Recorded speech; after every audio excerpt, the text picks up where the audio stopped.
আমি দায়িত্ব নিয়ে বলতে পারি, গর্ব করে বলতে পারি, ভাঙড়ের মানুষ আমাকে বিধানসভায় পাঠিয়েছে। যে কোনো বিধায়কের সাথে আমি চ্যালেঞ্জ করতে প্রস্তুত আছি। তারা তাদের নিজস্ব এলাকার সমস্যার কথা যতটা না বিধানসভায় তুলতে পেরেছে, ভাঙড়ের বিধায়ক হিসাবে আমি আমার এলাকার সমস্যার কথা তাদের থেকে কয়েক গুণ বেশি তুলেছি।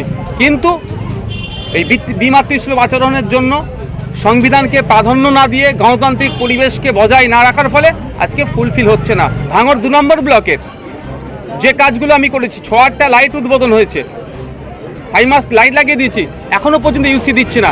ইউসি আটকে রাখলে পরের যে টাকাটা আমি পাবো, মিনস আমার নামে বরাদ্দ হবে, সেটা আজকে যাবে, আসবে না। ঠিক পরিকল্পিতভাবে যারা আমাকে বলছে ভাঙড়ের বিধায়ক কী করছে, এই আত্মীয়র মধ্যে আসছে যাচ্ছে, তারাই আটকে রেখে ভাঙড়ের মানুষকে উন্নয়নের হাত থেকে বঞ্চিত করে রেখেছে। আমার সর্বপ্রথম কাজ হচ্ছে, আমি এলাকার জনপ্রতিনিধি, এলাকার মানুষ আমাকে ভোটে জিতিয়ে বিধানসভায় পাঠিয়েছে। এই ভাঙড়ের অভাব অভিযোগ যেগুলো আছে বিধানসভায় কনসার্ন ডিপার্টমেন্টাল মিনিস্টারকে জানানো। আমার সর্বপ্রথম কাজ হচ্ছে এটা। দ্বিতীয় হচ্ছে, আমার ল্যাডে 60 লাখ টাকা বছরে পাই, 75 লাখ টাকা এখন হয়ে 70 লাখ টাকা হচ্ছে। সে টাকাতে কিন্তু এই ব্রিজটা হয় না।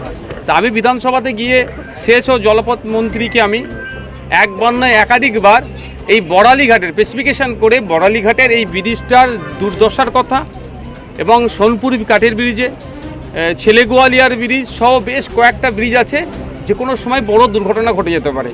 বারবার এটা মিনিস্টারকে আমি অফিসিয়ালি বলেছি, মেনশান করেছি, এই মর্মে কোশ্চেন জমা দেওয়া আছে। সাপ্লিমেন্টারি কোশ্চেনও আমি সাপ্লিমেন্টারি কোশ্চেন যখন অপশান থাকে তখন আমি তুলেছি। যে আগের মন্ত্রী ছিলেন মাননীয় সম্মানীয় পার্থভৌমিক মহাশয়কেও আমি পার্সোনালিও বলেছি, স্যার আমার বিধানসভার মধ্যে এটা এই অবস্থা হয়ে আছে, যে কোনো টাইম বড় দুর্ঘটনা ঘটে যাবে। আর এই বড়ালীঘাটের ব্রিজে প্রায় এখানে 20-25টা গ্রামের আরও বেশি মানুষ যাতায়াত করে এখান থেকে। এটা দ্রুত সংস্কারের প্রয়োজন হয়ে পড়েছে। আর যেগুলো কংক্রিটেরও আছে, যেগুলো সংস্কার নাই, সেগুলোকে সংস্কারের কথা বলেছি। কিন্তু দুর্ভাগ্যের বিষয়, সেই সময় সম্মানীয় মাননীয় পার্থভৌমিক মহাশয় আমাকে বলেছিলেন যে অবশ্যই আপনি আমাদের এই বিষয়টা মেনশন করেছেন, আমরা দেখেছি এবং খুব তাড়াতাড়ি এর কাজ শুরু হবে। কিন্তু এখনও পর্যন্ত এই কাজ শুরু হচ্ছে না। আমি অবাক হয়ে যাচ্ছি যে আমরা যারা কন্টেস্ট করি ভোটে, আমরা সবাই বলি যে আমাদেরকে ক্ষমতায় বসাও, আমরা তোমাদেরকে সমাধান করে দেবো। তো পশ্চিমবাংলার সংখ্যাগরিষ্ঠ মানুষ 2021 সালে তৃণমূলকে বেছে নিয়েছে।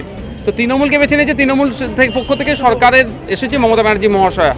তার উচিত হবে যে সমস্ত ল্যাগগুলো আছে বা যেগুলো সমস্যাগুলো আছে সেইগুলোকে সমাধান করা।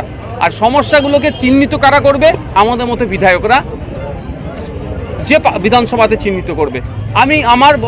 আমি গিয়ে বিধানসভায় কনসার্ন ডিপার্টমেন্টাল মিনিস্টার সহ স্পিকার স্যারের মাধ্যমে সকলকে অবগত করাচ্ছি।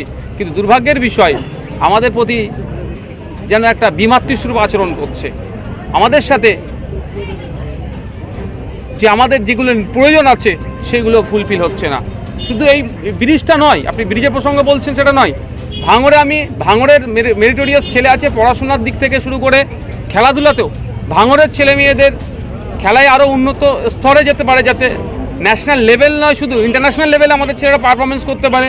সেই জন্যই আমি ভাঙড়ে একটা উন্নত মানের স্পোর্টস কমপ্লেক্সেরও দাবি করেছি। কিন্তু দুর্ভাগ্যের বিষয়, স্পোর্টস মিনিস্টার যিনি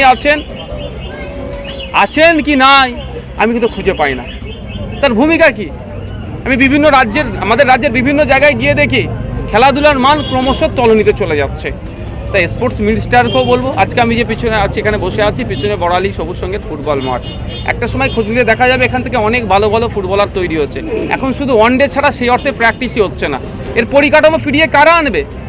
রাষ্ট্রকে আনতে হবে। পরিকাঠামোর জন্য তৈরি করার জন্য কারা বলবে? আমাদের মতো বিধায়করা। আমি অপোজিশন থেকে বিলং করি, আমার ক্ষমতা নেই যে আমি নিজে এসে এখানে করে দেবো। কিন্তু আমি যে করবে তার কাছে খবরটা পাঠাবার দায়িত্ব আমার। আমি সেই খবরগুলো পাঠাচ্ছি। কিন্তু দুর্ভাগ্যের বিষয়, আমাদের সাথে বিমাতৃসুলভ আচরণ হচ্ছে। এই আচরণ কোনোভাবেই মেনে নেওয়া যায় না। ভাঙন নয়, সারা রাজ্যের মানুষের জবাব আগামী দিনে দেবে।